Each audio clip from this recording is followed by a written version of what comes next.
Ahoj, vítajte u nového videa.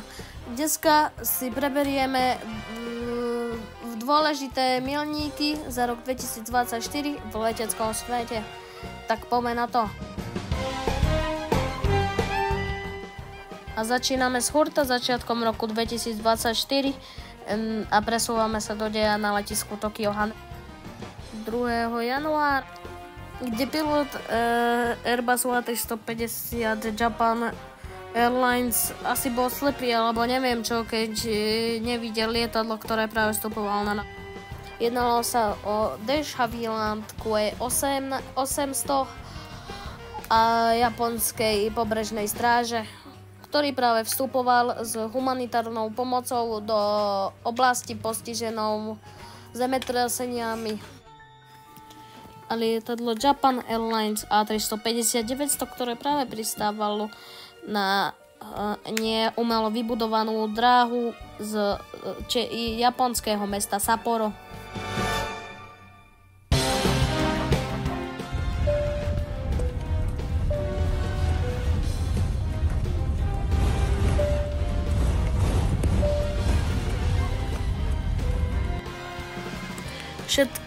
Všetci pasažieri z toho JAL lietadla teda prežilo.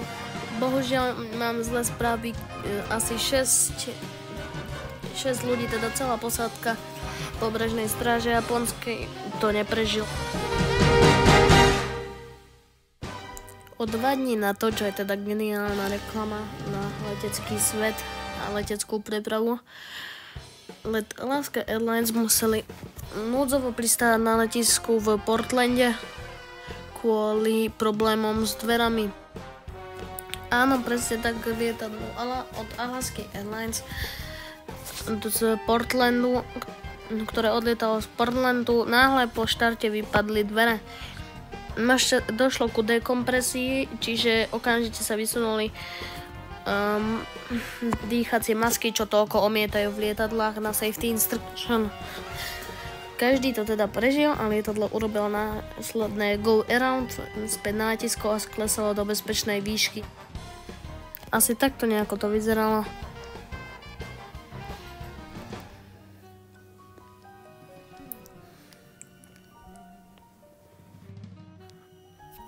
U lietadla 737-900 MAX nevypadli však normálne dvere, ktorými nastupujeme do lietadla, ale vypadli núdzové dvere.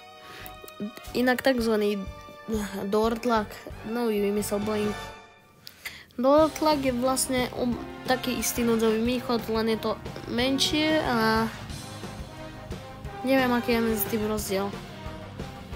No proste lietadlo Boeingu 737-900 MAX to tak vyhovuje a teda už teda momentálne lietajú bez door locku, lebo následne všetky uzemnili a vymenili tu. A potom dlho nič a zrazu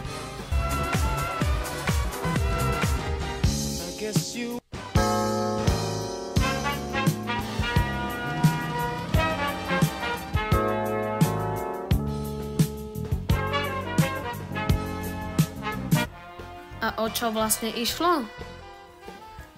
Prišli F-16 na Ukrajinu a pre Slovensko a to je asi všetko. To proste boli len dve várky.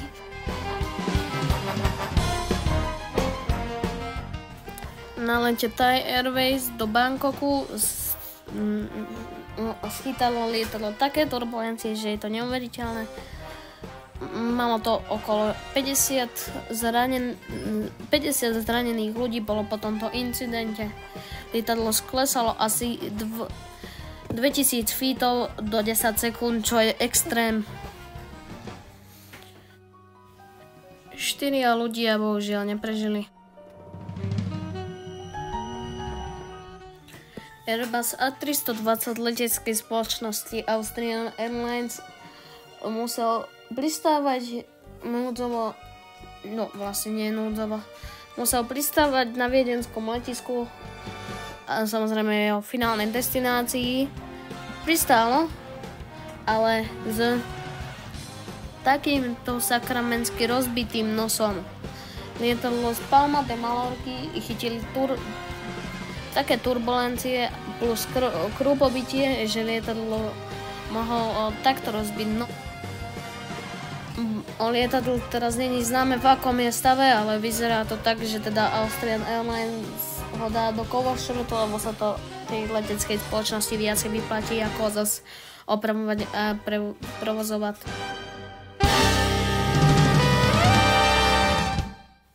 Letisko Praha má problémy kvôli nedostatku nakladačov batožiny a odbavovačov na check-inových doskách. Bol spomalený natoľko provoz, že to postihlo celé letisko.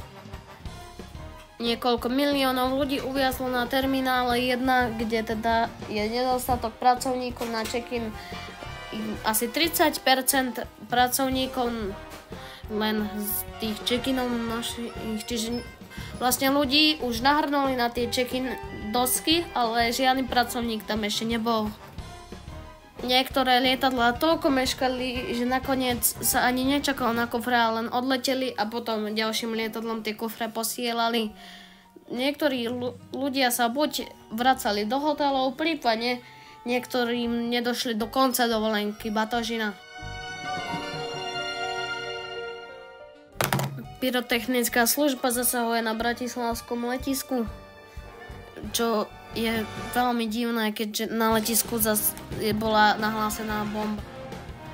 Niekoľko tisícok ľudí bolo evakuovaných z letiska Bratislava asi na 3 hodiny kvôli nahlásenej bombe. Shodou okolností je to veľmi divné, keďže deň potom som letel na Cyprus. Obidve videá sú už na mojom kanále, choď si ich pozrieť.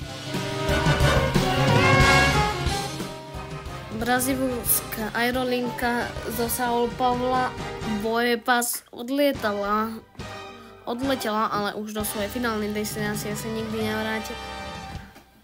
Lietadlo urobilo také vývrtky kvôli búrke, čo robia pomaly piloti Red Bullu.